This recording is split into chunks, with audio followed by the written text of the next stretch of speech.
আসসালামু আলাইকুম সম্মানিত চাষি এবং কৃষক ভাইয়েরা।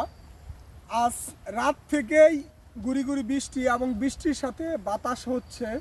তো আমি চলে আসলাম আমার ধানের যে প্রজেক্ট, এই জমিতে আমি ধান লাগাইছি বিধান 150। এটা হচ্ছে বাংলাদেশ ধান গবেষণা ইনস্টিটিউট থেকে সংগ্রহকৃত বীজ। এটা হচ্ছে আপনার বীজ উৎপাদনের জন্য এই পুরা জমিটা। এখানে আমার তার মোটামুটি 60% জমি আছে। এখানে আমি বিধান 150 চাষ করছি। তো ধানগুলা সম্পূর্ণ শীষ বের হয়ে গেছে, আপনারা দেখতেছেন যে সম্পূর্ণ শীষ বের হয়ে গেছে।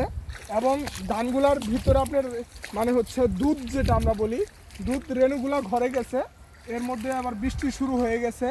তো 150 ধানগুলার আমি আজকে আপনার হচ্ছে বৈশিষ্ট্য বলবো, এবং 150 ধান বিধান 150 কেন চাষ করবেন সে বিষয়ে আমি আপনাদেরকে কিছু তথ্য দিব। তো একটা জিনিস খেয়াল করেন, এই যে জমিটা, এই জমিটা দেখেন আপনার হচ্ছে এই জমির ধান কিন্তু কেটে ফেলা হয়েছে। আবার পাশে যে জমির ধান সেটা কিন্তু কাটে নাই, ওটা আধা পাকার মতো হয়েছে। হালকা বাতাস এবং বৃষ্টিতে ধানটা কিন্তু পড়ে গেছে। আর এই পাশের যে জমির ধানটা, এটা দেখেন কিন্তু শক্ত অবস্থায় দাঁড়িয়ে আছে, এটা হচ্ছে হেলে পড়ে নাই। তো 150 ধানের বৈশিষ্ট্য হচ্ছে এই ধানটা হচ্ছে খাটো মাঝারি সাইজের হয় এবং সহজে মানে বাতাসে হেলে পড়ে না। ডাটাগুলো বেশ শক্ত, এর রোগ প্রতিরোধ ক্ষমতা অনেক বেশি। দেখা যায় যে অন্যান্য ধানের থেকে এটার মধ্যে রোগ ব্যাধি কম হয়।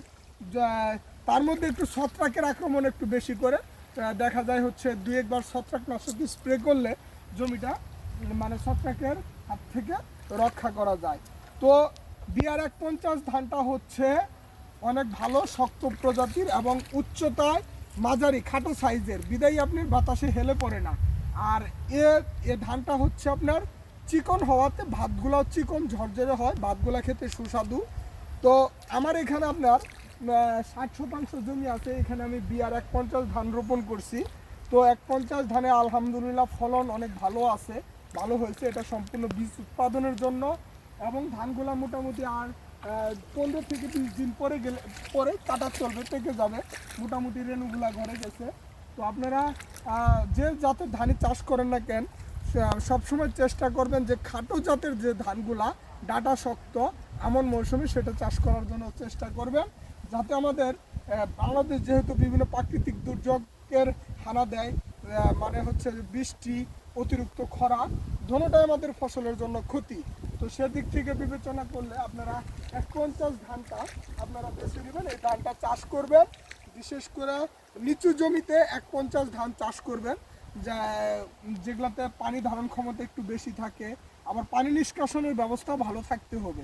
তো যাই হোক, আলহামদুলিল্লাহ, কে কোন জাতের ধান চাষ করছেন এবং কেমন ফলন হয়েছে আমরা একে অপরের সাথে শেয়ার করব, এবং কৃষকদেরকে আমরা সুপরামর্শ দিব কৃষক যাতে ভালো মানের বীজ সংগ্রহ করে ভালো মানের ফসল উৎপাদন করতে পারে। সবাই ভালো থাকবেন, সুস্থ থাকবেন। আল্লাহ হাফেজ, আসসালামু আলাইকুম।